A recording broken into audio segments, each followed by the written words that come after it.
السلام علیکم ورحمۃ اللہ وبرکاتہ۔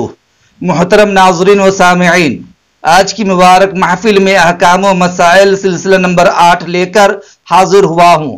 آج کی محفل کا عنوان ہے تعزیہ کی تاریخی و شرعی حیثیت اور کیسے ہوئی تعزیہ کی شروعات بھارت میں، ساتھ ہی ساتھ نوحہ اور ماتم کرنا کیسا ہے۔ دراصل ایک طالب علم نے اس موضوع پر سوال کیا تھا، میں نے سوچا تینوں پہلوؤں پر کلام کر دوں، لہٰذا آج کی محفل میں تینوں پہلوؤں اور تینوں گوشوں پر کلام کیا جا رہا ہے، آپ بغور سماعت فرمائیں۔ سامعین، پہلا پہلو ہے نوحہ اور ماتم کرنا کیسا۔ محرم میں ماتمی جلوس نکالنا اور یا حسین کر کے حضرت حسین رضی اللہ تعالیٰ عنہ کی شہادت کا ماتم کرنا حرام ہے، کیونکہ اولاً تو یہ کہ حضرت حسین رضی اللہ تعالیٰ عنہ شہید ہوئے تھے اور قرآن نے شہید کو زندہ کہا۔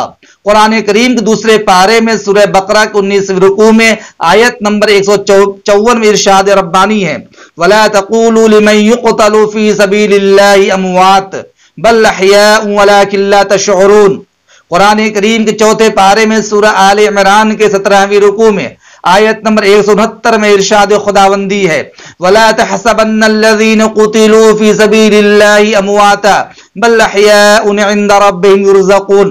تم ان کو مردہ مت کہو جو اللہ کے راستے میں شہید کر دیے گئے، بلکہ وہ تو زندہ ہیں اور زندہ کا ماتم نہیں ہوتا۔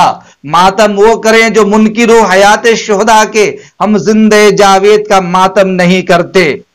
سامعین، شہادت کی موت سب سے بہتر موت ہے، اور بہتر موت پر ماتم اور نوحہ نہیں کیا جاتا بلکہ خوشی کا اظہار کیا جاتا ہے۔ لہذا حضرت حسین رضی اللہ تعالیٰ عنہ کی شہادت کو ماتم کا ذریعہ نہ سمجھیں۔ دوسرا یہ کہ شریعت اسلامیہ میں کسی کو بھی کسی کی موت کا سوگ 3 دن سے زیادہ منانے کی اجازت نہیں ہے، سوائے بیوی کے کہ وہ اپنے شوہر کی موت کا سوگ عدت کے طور پر 4 مہینہ 10 دن منائے۔ نیز ہمارے اور آپ کے پیغمبر محمد عربی صلی اللہ علیہ وسلم کی حدیث ہے، لیس منا من ضرب الخدود وشق الجیوب ودعا بدعوى الجاہلیہ، بخاری شریف۔ وہ شخص ہم میں سے نہیں جو اپنے رخساروں کو پیٹے اور گریبانوں کو پھاڑے اور عہد جاہلیت کا دعویٰ بلند کرے۔ ایک دوسری حدیث میں ہے، النیاحۃ من عمل الجاہلیہ، یعنی نوحہ خوانی کرنا، رونا دھونا پیٹنا، یہ ساری چیزیں جاہلیت کے زمانے کا عمل ہے۔ ماتمی جلوس میں سینے پیٹنا، نوحہ خوانی کرنا، گریباں پھاڑنا اور وہ تمام عمل ہوتا ہے جس کی حدیث میں ممانعت آئی ہے۔ لہذا ماتمی جلوس میں شامل ہونا اور ماتمی جلوس منانا اور ماتم کرنا حرام ہے۔ اسی طرح سے تعزیہ سازی کرنا بھی حرام ہے، کیونکہ اس میں حضرت حسین رضی اللہ تعالیٰ عنہ کی قبر بنائی جاتی ہے، پھر اس پر چڑھاوے چڑھائے جاتے ہیں اور مرادیں مانگی جاتی ہیں۔ لہذا یہ تو اپنے ہاتھوں سے بت بنانے اور اس پر چڑھاوے چڑھانے کے مشابہ ہے، جو کہ سراسر شرک ہے۔ جیسا قرآن مجید میں اللہ رب العزت کا فرمان ہے، قرآن کریم کے 23ویں پارے میں سورہ صافات کے 3 رکوع میں آیت نمبر 95 میں، اتعبدون ما تنحتون، کیا تم ایسی چیزوں کی عبادت کرتے ہو جس کو تم نے خود تراشا اور بنایا ہے۔ مزید کہ اس میں عورتیں کثرت سے شامل ہوتی ہیں، اور عورتوں کے زیارت قبور کے سلسلے میں یہ حدیث صاف موجود ہے ترمذی شریف میں، لعن رسول اللہ صلی اللہ علیہ وسلم زائرات القبور والمتخذین علیہ المساجد والسرج۔ حضور اکرم صلی اللہ علیہ وسلم نے ارشاد فرمایا، حضور صلی اللہ علیہ وسلم نے قبروں کی زیارت کرنے والی عورتوں پر، قبروں کو سجدہ گاہ بنانے والوں پر اور قبروں کے اوپر چراغ جلانے والوں پر لعنت کی ہے۔ یہ تو ہوئی ماتمی جلوس اور نوحہ خوانی کی مذمت اور شرعی حکم۔ رہی یہ بات کہ ماتم، نوحہ اور تعزیہ داری کی شروعات کب سے ہوئی اور ہمارے ملک ہندوستان میں کب سے یہ بدعت رائج ہے۔ دوستو، معیز الدولہ ابن بویہ عباسی دور خلافت کا بہت ہی متعصب شیعہ حکمراں تھا۔ اس نے 18 ذی الحجہ 351 ہجری کو بغداد میں عید منانے کا حکم دیا اور اس عید کا نام عید غدیر رکھا، اور خوب ڈھول باجے بجوائے اور خوشیاں منائی گئی۔ چونکہ اس دن یعنی 18 ذی الحجہ سن 35 ہجری کو حضرت عثمان رضی اللہ تعالیٰ عنہ شہید ہوئے تھے، لہذا شیعوں کے لیے اس دن کو عید غدیر کے طور پر منانے کا اعلان کیا گیا۔ اس کے بعد اگلے سال 452 ہجری میں معیز الدولہ ابن بویہ نے حکم دیا کہ 10 محرم الحرام کے دن سیدنا حسین رضی اللہ تعالیٰ عنہ کی شہادت کے غم میں تمام دکانیں بند کر دی جائیں اور سیاہ کپڑے پہن کر ماتمی جلوس نکالے جائیں اور اعلانیہ نوحہ خوانی کیا جائے۔ شیعوں نے اسے بخوشی قبول کیا، لہذا اس دن سے ماتمی جلوس اور تعزیہ داری کا آغاز ہوا۔ خیال رہے کہ سن 35 ہجری میں سیدنا حضرت عثمان رضی اللہ تعالیٰ عنہ شہید ہوئے، اس کے بعد ہی حضرت علی رضی اللہ تعالیٰ عنہ خلیفہ بنے، اور پھر وہ تمام سورش اور نزاع و اختلاف شروع ہوئے جو بالآخر 10 محرم الحرام سن 60 ہجری میں حضرت علی رضی اللہ تعالیٰ عنہ اور اہل بیت کی شہادت تک پہنچے۔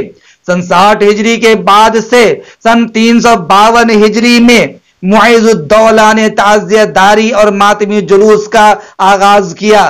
اس پورے زمانے میں کسی بھی صحابی، تابعی یا محدث یا فقیہ یا متبع سنت سے اس طرح کا کوئی بھی عمل کرنا ثابت نہیں ہے، لہذا یہ تمام بعد کی پیداوار بدعت اور حرام ہے۔ ہمارے شاگرد عزیز نے یہ سوال کیا تھا کہ حضرت ہندوستان میں تعزیہ داری کی شروعات کب سے ہوئی؟ تو آپ سبھی لوگ غور سے سنیے۔ تیمور لنگ جو نسلاً ترکی جنگجو اور مذہباً شیعہ تھا اور پورے عالم کو فتح کرنا اس کا خواب تھا، فارس، افغانستان، میسوپوٹامیہ اور روس کے کچھ حصے کو فتح کرتے ہوئے تیمور لنگ سن 1398 عیسوی کے دوران ہندوستان آیا اور اس کے ساتھ 98,000 فوجی بھی تھے۔ دہلی میں محمد بن تغلق سے جنگ جیت کر خود کو شہنشاہ اعلان کیا۔ تیمور مذہباً شیعہ تھا اور محرم میں ہر سال عراق ضرور جاتا تھا، لیکن بیماری کی وجہ سے ایک سال نہیں جا سکا۔ چنانچہ بادشاہ کو خوش کرنے کے لیے درباریوں نے فنکاروں کو جمع کر کے عراق کے کربلا میں حضرت حسین رضی اللہ تعالی عنہ کے قبر کی نقل بنانے کا حکم دیا اور اس کو تعزیہ کا نام دیا گیا۔ اس طرح پہلی بار سن 801 ہجری میں تعزیہ بنا اور ہندوستانی شہنشاہ تیمور لنگ کے محل کے احاطے میں رکھا گیا، اور 800 سال تک جو ہندوستان تعزیہ سے واقف نہیں تھا، اس طرح پہلی بار اس بدعتی رسم سے واقف ہوا۔ تیمور کے بعد مغلوں نے بھی اس رسم کو جاری رکھا، چنانچہ مغل شہنشاہ ہمایوں نے اپنے وزیر اور سپہ سالار بیرم خان کو عراق بھیج کر 46 تولہ کا زمردی تعزیہ منگوایا، اور اس طرح ہندوستان میں اس بدعت کو جاری رکھا گیا۔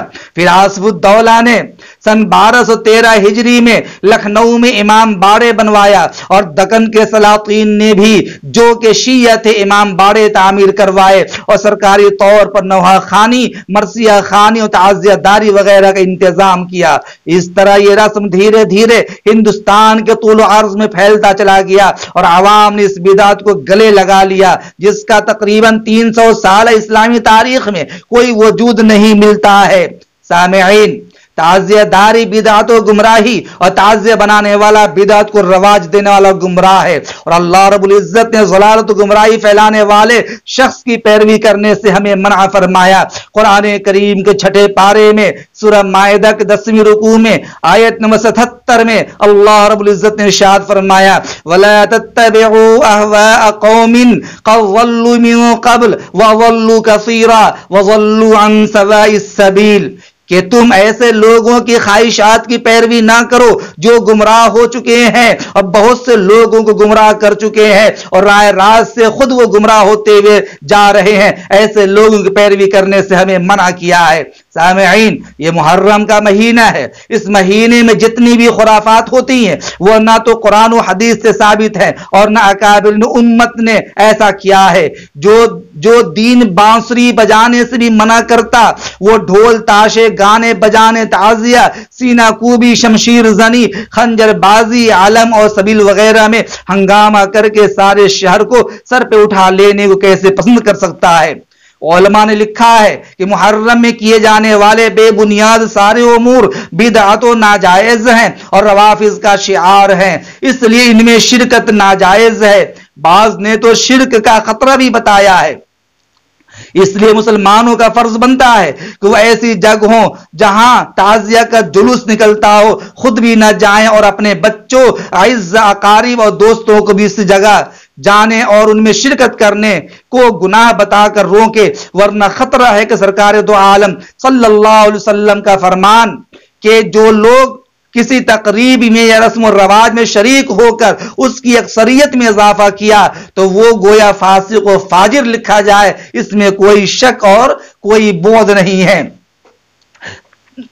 دوستو، میں یہ کہنا چاہتا ہوں اور میں لوگوں سے پوچھنا چاہتا ہوں کہ تم ماتم کیوں کرتے ہو، نواخوانی کیوں کرتے ہو، تعزیہ کیوں بناتے ہو؟ جس کے نام پر تم ماتم کرتے ہو، نواخوانی کرتے ہو، سینہ کوبی، شمشیر زنی کرتے ہو، وہ تو سختی سے منع کیا کرتے تھے۔ چنانچہ شیعوں کی مشہور کتاب نہج البلاغہ میں لکھا ہے کہ سیدنا حضرت حسین رضی اللہ تعالی عنہ نے اپنی بہن زینب اور اہل بیت کو مخاطب کر کے فرمایا، مجھے لوگوں سے ایک ضرورت ہے جس کی تم لوگوں کو وصیت کرتا ہوں، جب میں شہید ہو جاؤں تو تم لوگ صبر و ضبط اور حلم و بردباری سے کام لینا، تم میرے غم میں گریباں چاک مت کرنا، جزا فضا ہرگز مت کرنا، منہ پر تماچا مت مارنا، رخساروں کو زخمی مت کرنا۔ میرے ساتھیوں، میں آپ لوگوں سے اخیر میں ایک بات یہ بھی کہنا چاہتا ہوں کہ تم تعزیہ کس لیے مناتے ہو؟ کیا محرم الحرام کی تعظیم کی بنیاد پر؟ اگر محرم الحرام کی تعظیم کی بنیاد پر تم تعزیہ بناتے ہو تو محرم الحرام کی تعظیم کرنے والے کیا تاجدار مدینہ نہیں تھے؟ ابو بکر نہیں تھے؟ عمر فاروق نہیں تھے؟ عثمان غنی نہیں تھے؟ حضرت علی رضی اللہ تعالی نہیں تھے؟ حسن و حسین نہیں تھے؟ عبداللہ ابن عباس، عبداللہ ابن عمر اور عبداللہ ابن مسعود نہیں تھے؟ بڑے بڑے صحابہ کرام اور مفتیان اعظام تھے اور سب تعظیم و تکریم کرتے تھے، لیکن ان میں سے کسی نے بھی تعزیہ داری کو جائز نہیں کہا۔ اگر تعزیہ بنانا جائز ہوتا تو آدم علیہ السلام سے لے کر نبی اکرم صلی اللہ علیہ وسلم تک جتنے بھی انبیاء اور رسول آئے، ہر ایک 10ویں تاریخ کو محرم کے مہینہ میں تعزیہ بناتے۔ میں تم سے پوچھنا چاہتا ہوں کہ کیا تم شہادت حسین کی بنیاد پر تعزیہ بناتے ہو؟